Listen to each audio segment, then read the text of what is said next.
Hey, this is Matt here. So currently I'm sitting inside of a 2025 Volkswagen Atlas SEL Premium R-Line. So I really just want to show you guys how to use the vehicle. This is a brand new car and this is the highest trim for the Volkswagen Atlas that you can get.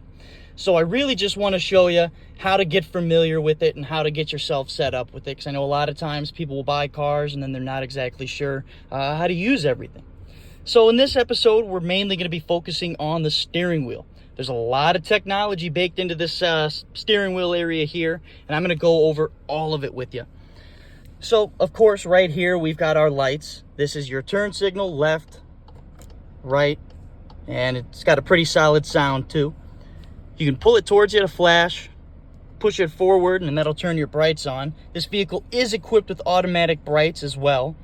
So that is very nice to have. So as you're driving past people, if you forget to turn them off, you're not going to be blinding anybody. And then on the side, we've actually got a button right here.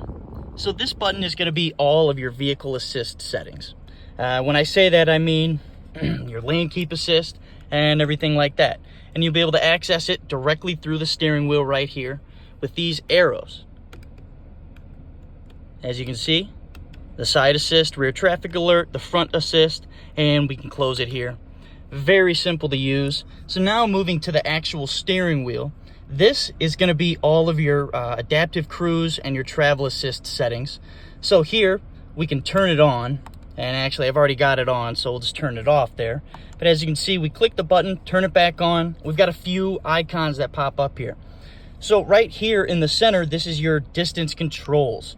And that's what this button here is for. So as you can see, as I click this button, a little out of focus, but you can adjust your following distance.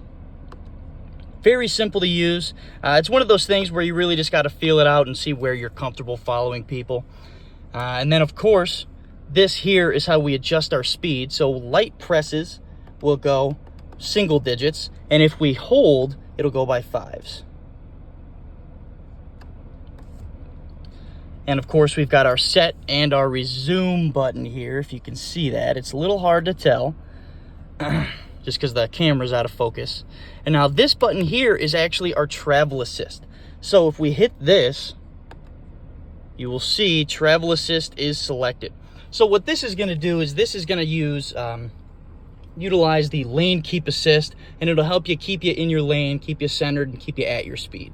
So it's really I honestly like it. I mean, I drive a Volkswagen myself, and it is very easy to use, and it helps on long drives. It really does.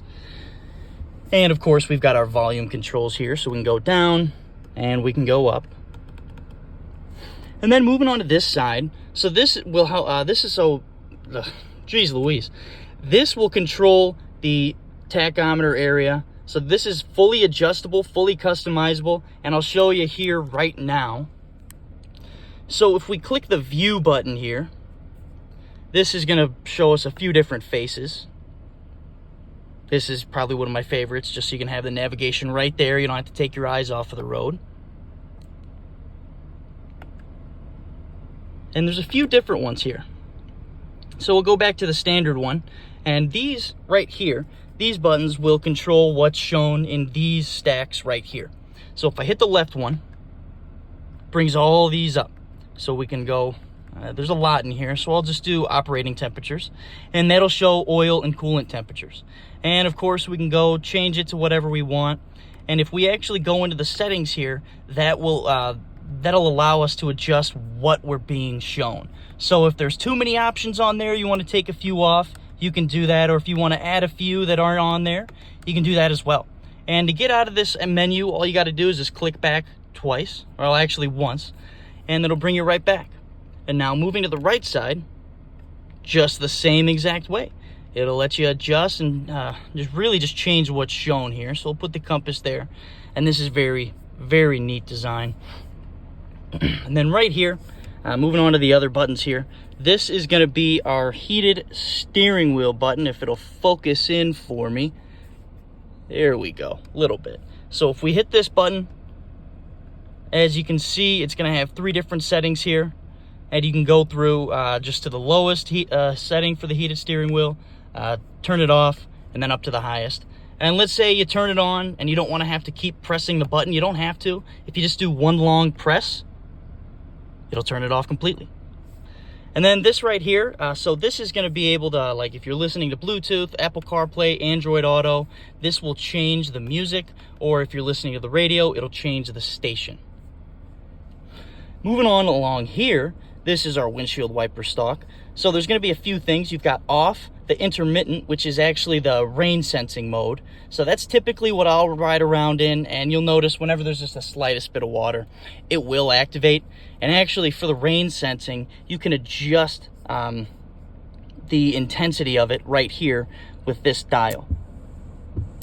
So this will change, like if it's pouring out, I would suggest changing it all the way up, but if it's just a light mist, just keep it down here. And then of course you've got the low and the high. And of course, if we pull it back, that's going to activate the front washer.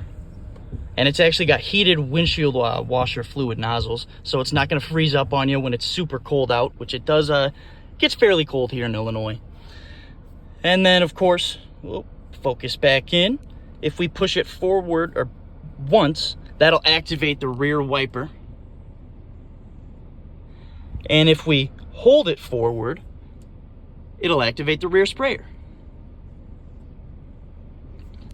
And then of course, the last two things that we're missing on this steering wheel, well actually three, this is the horn right here, is the pedal shifters. So we've got the downshift and the upshift. So like if you might be drag racing, for instance, or if you're just trying to do a low speed crawl, like let's say you're driving off road and you can adjust, you just want to keep it in a lower gear, you can definitely do that with this. And this is all-wheel drive. It's got the 4Motion all-wheel drive system, so it is incredibly capable.